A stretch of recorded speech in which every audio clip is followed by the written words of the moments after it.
साथियों नमस्कार। आप सभी का स्वागत है हमारे चैनल पे। यूट्यूब पे देख रहे हैं तो हमारे चैनल को जरूर सब्सक्राइब करें। अगर आप फेसबुक पे देख रहे हैं तो हमारे पेज को जरूर फॉलो करें।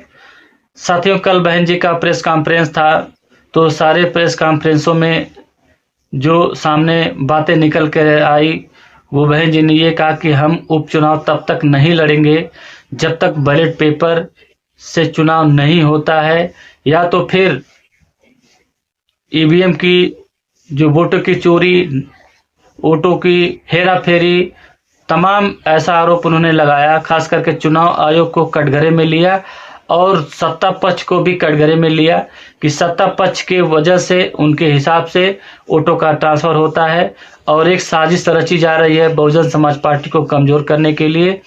इसीलिए बहुजन समाज पार्टी अब कभी भी उपचुनाव नहीं लड़ेगी।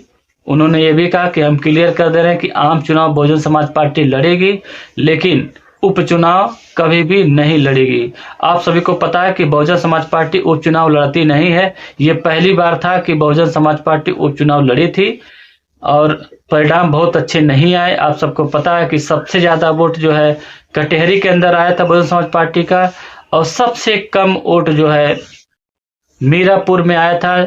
मीरापुर में आपको पता है कि आजाद समाज पार्टी के प्रत्याशी को बहुत ज्यादा वोट मिला था, लगभग 22,000 वोट मिला था, और बहुजन समाज पार्टी को 1200 के आसपास वोट मिला था। तो बहुजन समाज पार्टी की ये गति तो कभी देखी नहीं गई, लेकिन कभी बहन जी चुनाव आयोग को कटघरे में ले रही हैं, शासन सत्ता को कटघरे में ले रही हैं, लेकिन क्या ये उपचुनाव नहीं लड़ना क्या बहन जी का हथियार डालना नहीं है? आप लोग कमेंट्स में जरूर बताएंगे, क्योंकि उनकी रणनीति अभी भी पुराने ढर्रे पे चल रही है।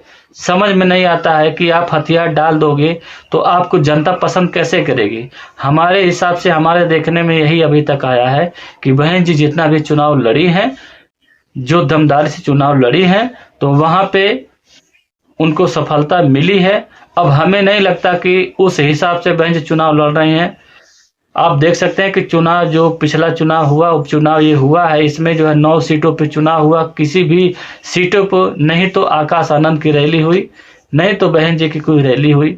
प्रत्याशी के ऊपर, प्रभारियों के ऊपर, प्रदेश अध्यक्ष के ऊपर सब कुछ छोड़ दिया गया। वही जो करना था वो कर रहे थे।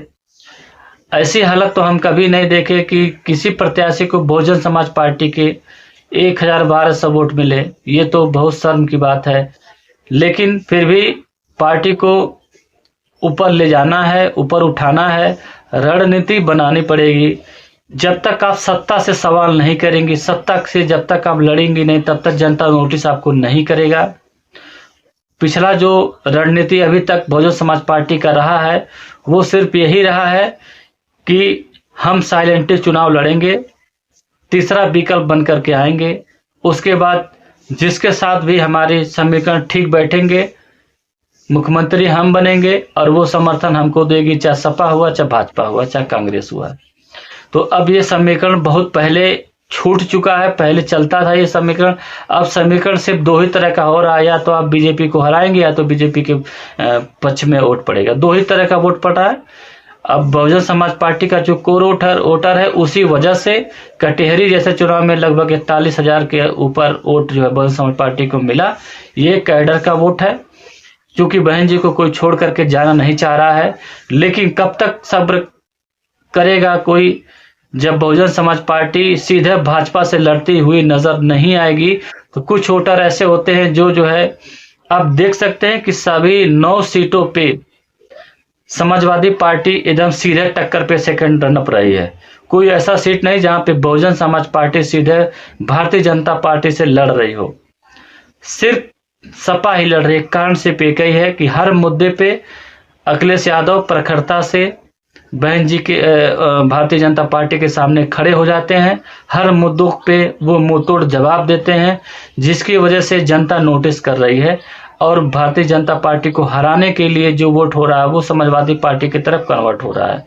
सिर्फ जो बहुजन समाज पार्टी को वोट पड़ रहा है, वो कैडर का वोट पड़ रहा है, क्योंकि प्रत्याशी का भी वोट बहुत ज्यादा नहीं है।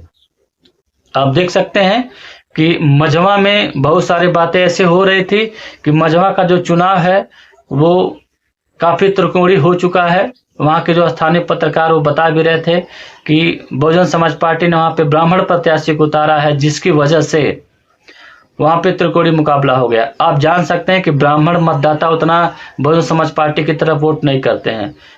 पहले करते थे, अब नहीं किए हैं, क्योंकि पहले होता था कि जो प्रत्याशी जिस बिरादरी का होता था, बिरादरी एकजुट होकर के उसको सपोर्ट करती थी। लेकिन इस समय ब्राह्मण और ठाकुर और बनिया बिरादरी, तमाम समाज के लोग जो है अपने अपने प्रत्याशी को न वोट दे करके वो अपने अपनी पार्टी को पकड़ रखे हैं।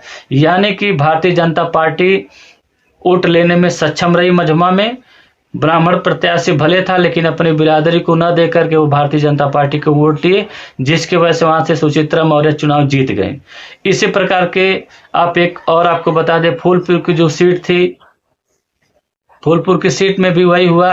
एक ठाकुर समाज के लोगों को बहुजन समाज पार्टी ने टिकट दिया, जितेंद्र कुमार सिंह उनका नाम है।